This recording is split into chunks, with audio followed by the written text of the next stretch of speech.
And so we come at last to the part of the story that for so many, including myself, find most poignant.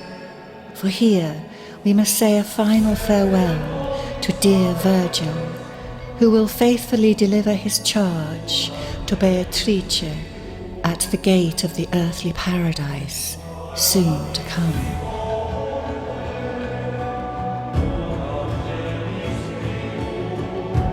From that point, Virgil can travel no further, and neither can that part of ourselves, that part of reason, which in one way of looking is what he represents, the part that in humility, and in order to proceed to heaven's bliss, must now give way to grace, to the muse, to inspiration itself, to that which goes beyond our mortal minds to fathom.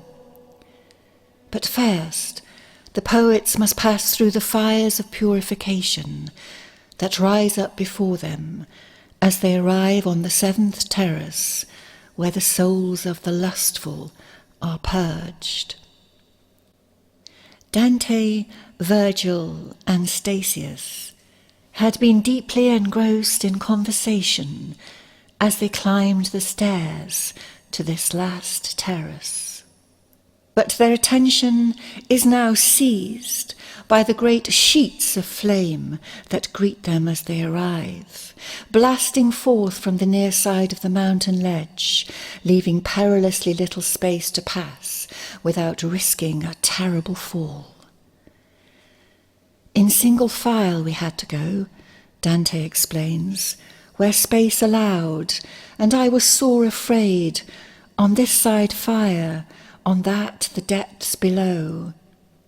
This is a place, my leader therefore said, where wandering eyes a strict control require, since a false step were all too easily made. Reading these lines, I couldn't help thinking about just how easy it is in life to fall between two perils, symbolised so perfectly here, and to burn or crash to the ground with the slightest misstep. Where lust is concerned, it is an ever-present danger, as our world mirrors back to us every day. From within the heart of the great burning, Dante then tells us, I heard Summe Deus Clementia, God of supreme mercy, sung, and I saw spirits walking through the flames, and they were calling out examples of chastity and lust, the whips and bridles of this terrace. And as they passed within the flames, they greeted one another with a sweet kiss. But it was a kiss utterly unlike those shared in the Inferno by Paolo and Francesca, caught as they were, like the legendary Lancelot and Guinevere, in an unremitting swirl of unconscious lust. Here, the greeting is more akin to the holy kiss of peace we spoke of before, an elevated greeting, like the Hindu Namaste, one that honours the indwelling divinity of the soul, that part of the self where the entire universe resides, as Gandhi explained it. The place within of love, of light, of truth, of peace, the very qualities that the souls here are attempting to come into alignment with. For all have known love's dark shadow and suffered terribly under its enthrall. All have fallen, all have crashed and burned. Now they know different and willingly atone. The spirit of the poet Guido Guinicelli is among them, a greatly admired poetic mentor of Dante's, who inspired the creation of the new dolce stil nuovo, the sweet new Tuscan poetic style. He too, as a poet, and in order to get close to the love he wished to know and convey, has walked perilously close to the edge between immersion and destruction. He recognizes Dante and compliments his poetic prowess from within the flames, acknowledging that Dante has understood much he never did. Dante graciously receives his compliment. He has also been burnt by passion's excess and empathizes deeply. But somehow he has found a way through, from destructive passion to spiritual hope, winding the threads together, writes Klein in his beautiful meditation on this canto, making out of life, love and poetry a stairway to the heavens. He will pray for Guinicelli when he reaches that sacred realm, a pater nostra to speed him on his way. An angel then appeared to us, Dante says. He was standing beyond the flames on the bank and singing Beati mondo corde, blessed are the pure in heart. And when we came close, he said, "You may go no further, O sacred spirits. If the fire has not first bitten you, enter it, and do not be deaf to the singing beyond." At which, on hearing him, I became like someone laid in the grave. And Virgil, seeing the fear take hold, sought to reassure him, saying, "My son, though there may be suffering here, there is no death. Remember, if I guided you to safety, even on the back of Geryon, then now, closer to God, what shall I do? Now forget all fear, turn this way and go on in safety." But Dante is stuck. Images of the horrible burnings he has witnessed in Florence fill his mind, and he is rooted to the spot, utterly unable to proceed. Virgil is concerned, for nothing is yet assured.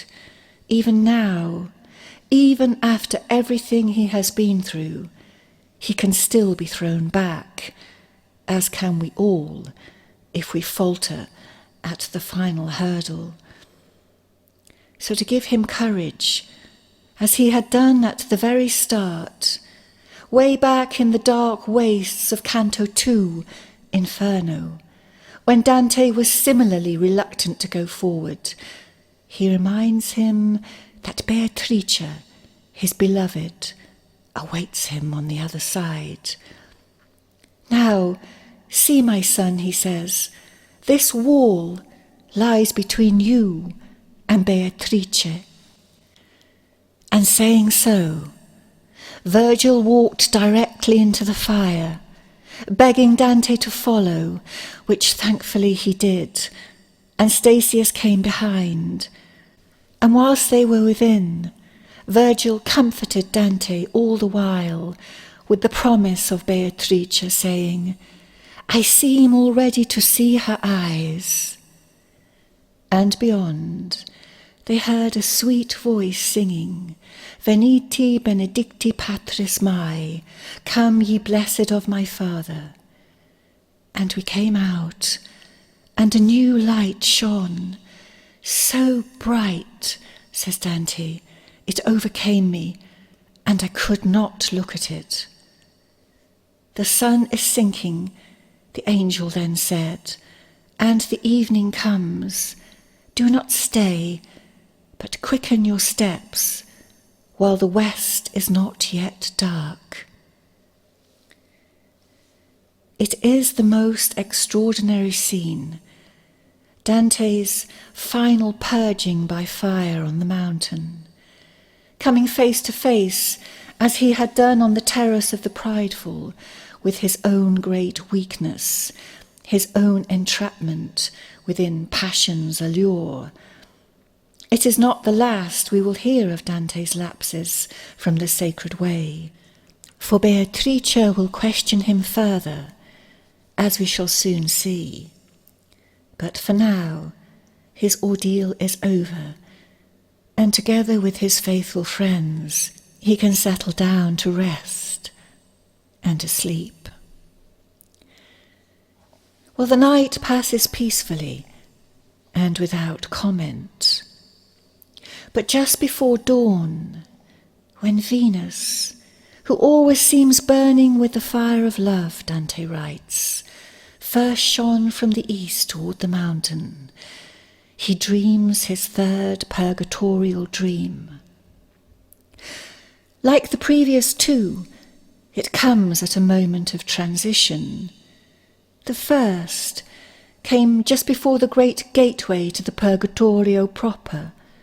The second, at the transition point between the four lower terraces, where love perverted is purged, and the upper four, where love's deficiencies and excesses are atoned, and the third, about to occur at the threshold of the earthly paradise atop the mountain. Yet, unlike the other dreams, pointing as they did to Dante's ongoing struggles, this third dream is pure and simple and full of promise.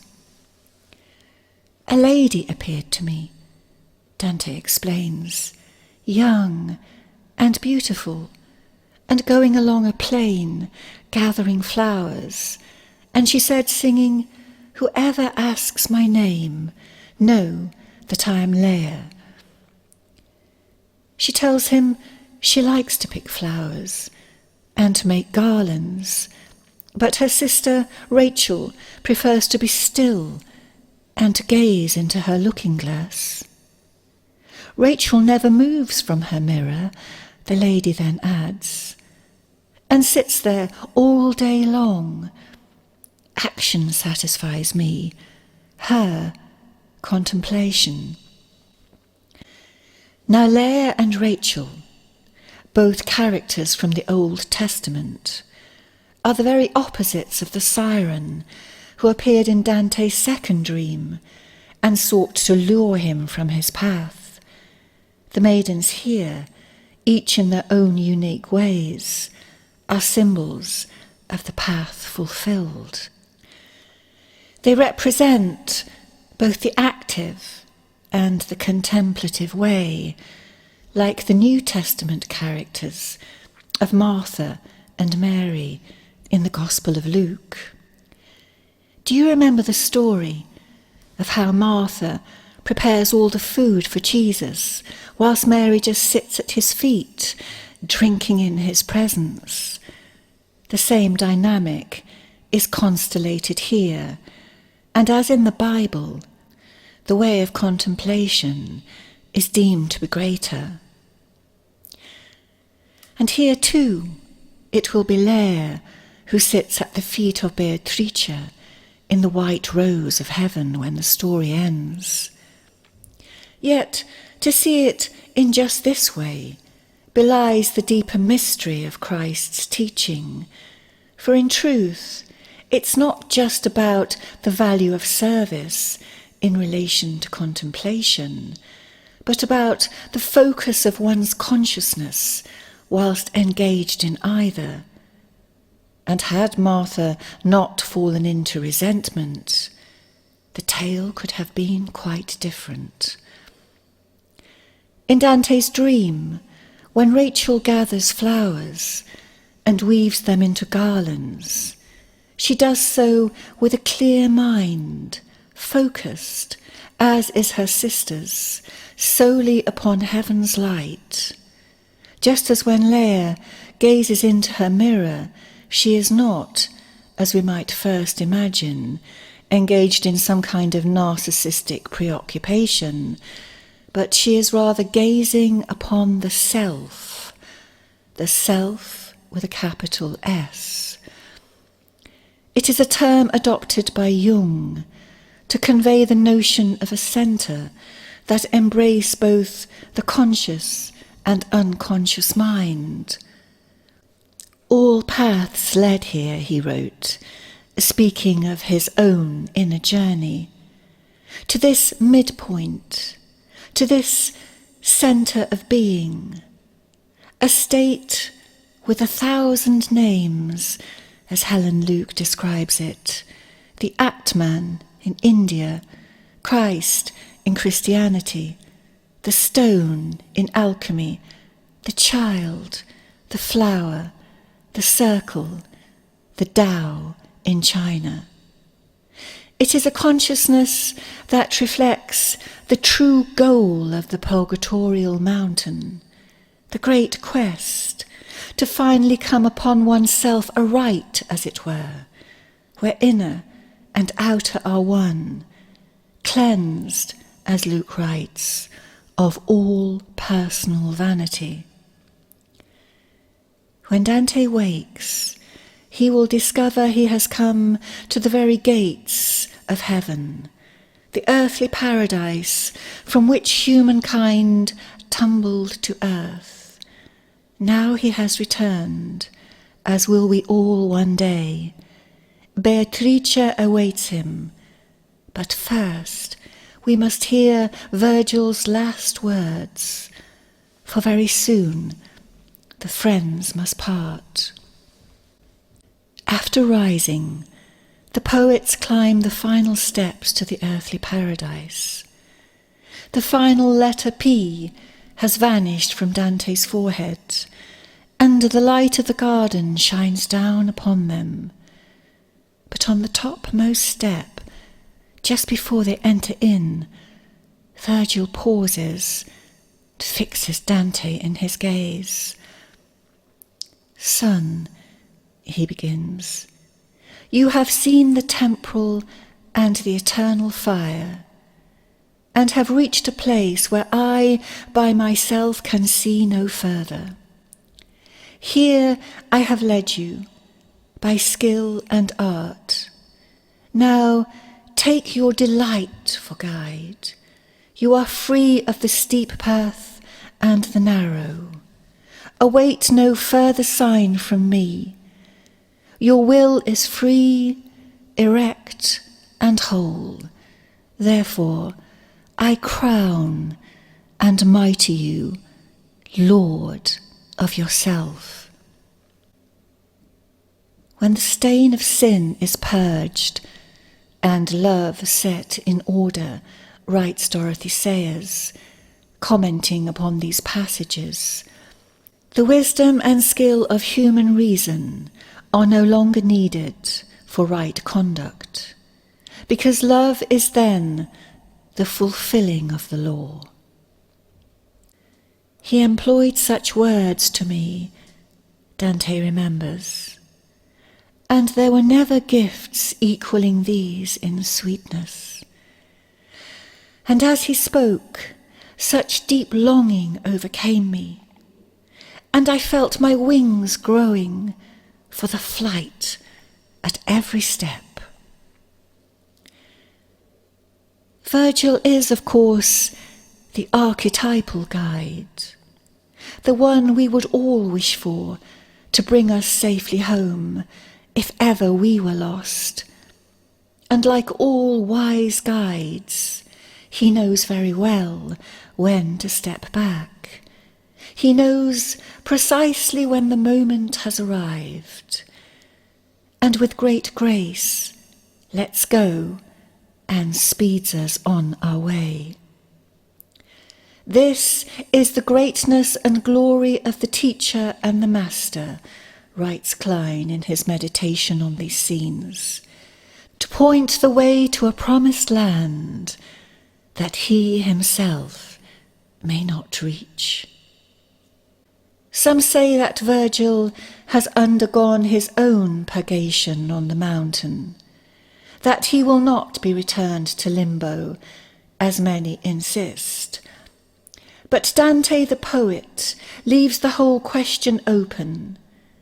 Some speculate he will remain in the earthly paradise to enjoy and absorb its wonders, and maybe even one day he too will follow Dante to the wondrous realms of the Paradiso beyond. In the end, it's for each of us to decide.